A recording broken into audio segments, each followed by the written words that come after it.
Hi there, welcome to GrainTV. It's Wednesday, December 3rd. We had another day of mixed trade with wheat a leader to the downside, losing 13 cents a bushel, while corn and beans showed modest recoveries at the end of the trade. Cody, what happened with wheat? We were a strong leader at the early part of the week, and now we're off 13 for the day. Absolutely. Well, there was some talks about a meeting over in Russia between government employees. They were talking about increasing the export standards on wheat. You know, they actually ended up, it seems as though they kind of tabled the talks here. They didn't talk about any other ways of constraining exports out of there. With that being said, I think what we saw here is the premium that was added to the wheat market just gets sucked right out. Keep in mind, though, there is some winter kill scenarios in Ukraine and Russia today. You'd think that would have been supportive, but it just hasn't been with all this talk about possible trade barriers here with Russia. Bottom line here is that about 15% of the former Soviet Union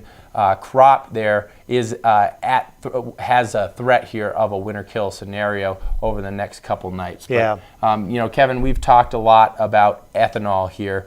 Corn was able to kind of hang in there. We had ethanol numbers released. What did we see there? Right.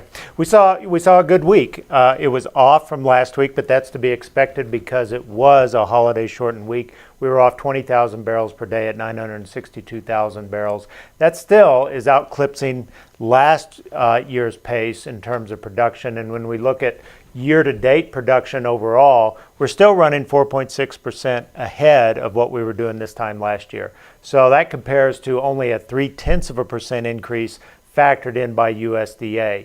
So, you know, it's still a positive demand factor underlying the corn market right now. So with crude oil coming off as much as it has in the last week, we have a WASDE report on tap next week on Wednesday. Right. Do you think there's an opportunity, or this leaves the door open maybe to the USDA even revising their corn usage for ethanol here? Yeah, I think, you know, there's two things here, Cody. One, as you mentioned, crude oil coming down doesn't bode well for ethanol production later on in the marketing year. That's certainly a given.